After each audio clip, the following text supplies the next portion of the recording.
Morning everyone, welcome to my channel silvers daily life. তো এখন বাজে সকাল 8:30, 8:20 মতো বাজে, 8:30 প্রায় বাজতেই যায়। আজকে লেট করে ঘুম থেকে উঠেছি, যেহেতু আজকে কলেজে যাবো না, বাড়িতে থাকবো সেই জন্য। আর এখানে দেখো চা নিয়ে বসে গেছি, সাথে নিয়ে নিয়েছি 2 পিস বিস্কুট। শাশুড়ি মায়ের খাওয়া হয়ে গেছে, এখন আমি খেয়ে নিচ্ছি। তো চলো খাওয়া দাওয়াটা করে নিই, তারপরে রান্না বসাবো। আর আজকে যাবো বাবার বাড়িতে। তো কালকে যেহেতু আছে ক্রিসমাস, তো সেই জন্য ভাবলাম আজকে চলে যাই, কারণ 25শে ডিসেম্বর তো একটু ফিস্ট টিস্ট করাই হয়। ভাবছি বাবার বাড়িতে গিয়ে দিদি বোন যারা সবাই আছে সবাই সাথে একটু ফিস্ট করবো, আনন্দ হবে। আর এখানে তো থাকলে একাই থাকতে হবে, সেই জন্য ভাবছি চলে যাবো, আজকে যাবো। আর এই সপ্তাহে বর বাজার থেকে না ডাঁটা কিনে নিয়ে এসেছিল, সজনে ডাঁটা। তো সজনে ডাঁটাটা দেখে আমার মনে হলো তাহলে শুক্তো বানাই, কারণ কি শাশুড়ি মাও এখান থেকে কাঁচকলাটা কিনেছিল, তাহলে ভাবলাম শুক্তো বানিয়েই ফেলি।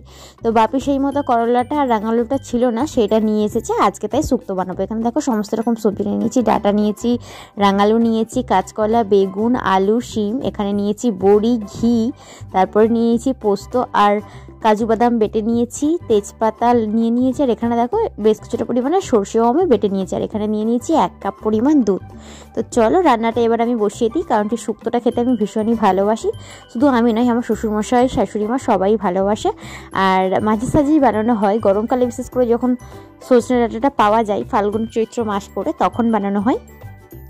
আর এই শীতকালে কিন্তু আমি মিক্সড যে সবজিটা হয় সেটা বানাই, কিন্তু এই বছর আমি একবারও বানাইনি, যেহেতু মূলো টুলো এখনও সেইভাবে বাড়িতে আসে না। 2-1 বার এসেছিলো, খেতে চাই না বলে আনা হয় না। মূলো, ওলকপি, গাজর, সমস্ত রকম সবজি দিয়ে নবরত্ন টাইপ আমি বানাই।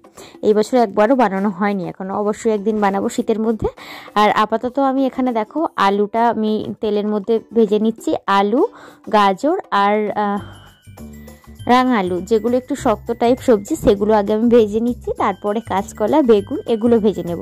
তো চলো একটু নুন হলুদ দিয়ে নিলাম, খেতে কিন্তু ভালো হয়। আর যদি এটা একটু ঝোল ঝোল মতো করে বানানো হয়, গরম ভাতের সাথে কিন্তু দারুণ লাগে।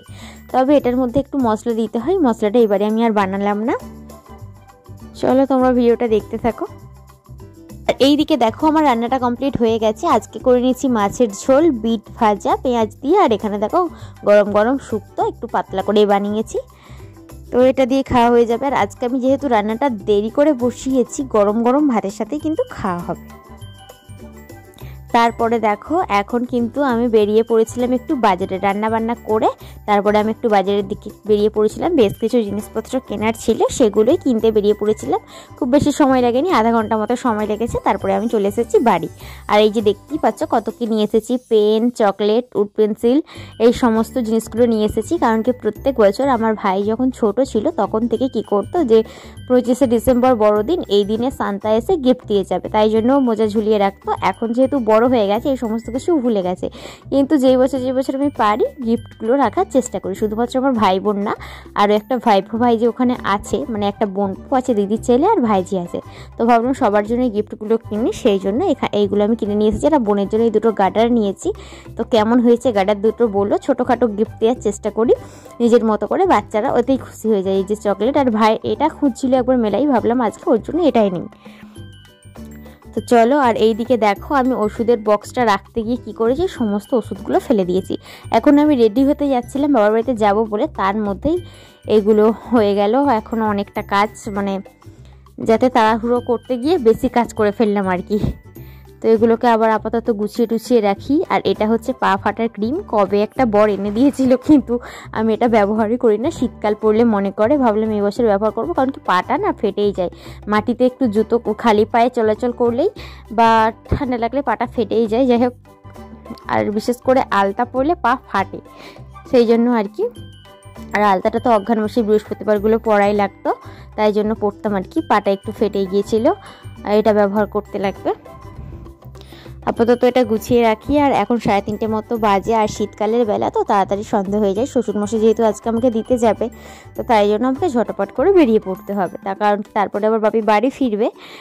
অনেকটা তো সন্ধ্যা হয়ে গেলে বাপি আবার সাইকেল চালাতে পারে না, সেই জন্য। আর এখানে দেখো এই যে আমি ব্যাগপত্র নিয়ে রেডি হয়ে গেছি। বাপি কিন্তু ঘুমিয়ে পড়েছিল, আমি আজকে দুপুরে ঘুমাইনি, তাই জন্য বাপিকে ডাকলাম। বাপি রেডি হতে হতে আমারও রেডি তো আমি হয়েই গেছি, বসেছিলাম সেই কিছুক্ষণ। তারপরে দেখো আমি চলে এসেছি বাবার বাড়িতে, শ্বশুরমশাই আমাকে দিয়ে চলে গেছে বাড়িতে। আর সন্ধ্যাবেলা এখানে মা মুড়ি খেতে দিয়েছে, চপ ছিল, সাথে ছিল চুরমুর। মা ভেবেছিল চুরমুরটা শুধু মুখে খাবো আর চপটা দিয়ে মুড়ি খাবো, কিন্তু স্কুলে না এরকম চুরমুর মাখিয়ে মুড়ি খেতাম, ভীষণই ভালো লাগতো আমার। তাই আজকে মনে হলো কি আমি তাহলে চুরমুরটা মাখিয়ে মুড়ি খাই, তাই জন্য আমি চপ চুরমুর একসাথেই সমস্ত কিছু মাখিয়ে নিচ্ছি, দিয়ে মুড়িটা খেয়ে নিচ্ছি। তো চলো তোমরা ভিডিওটা দেখতে থাকো। আমি আজকে নিয়ে এসেছিলাম মোয়া। এই মোয়াটা খেতে কিন্তু শীতকালে আমার বোন ভীষণই ভালোবাসে। আজকে দেখলাম কি দোকানে বিক্রি হচ্ছে, তাই জন্য ভাবলাম তাহলে ওর জন্য মোয়াটাই নিয়ে যাই। আর এখানে মা বানাচ্ছিল সরু চাকলি, কারণ কি আমি এই পিঠেটা খেতে বেশ ভালোবাসি, সেই জন্য মা বানাচ্ছে। আর আমি এটা বানাতে পারি না, তাই দেখছিলাম মা কীভাবে বানাচ্ছে। তো চলো মা বানিয়ে ফেলুক। আর আজকের মতো ভিডিওটা আমি এখানেই শেষ করছি। কেমন লাগলো অবশ্যই কমেন্ট করে জানিও, ভালো লাগলে লাইক করো, কমেন্ট করো, আর চ্যানেলটিকে সাবস্ক্রাইব করে আমার পাশে থেকো।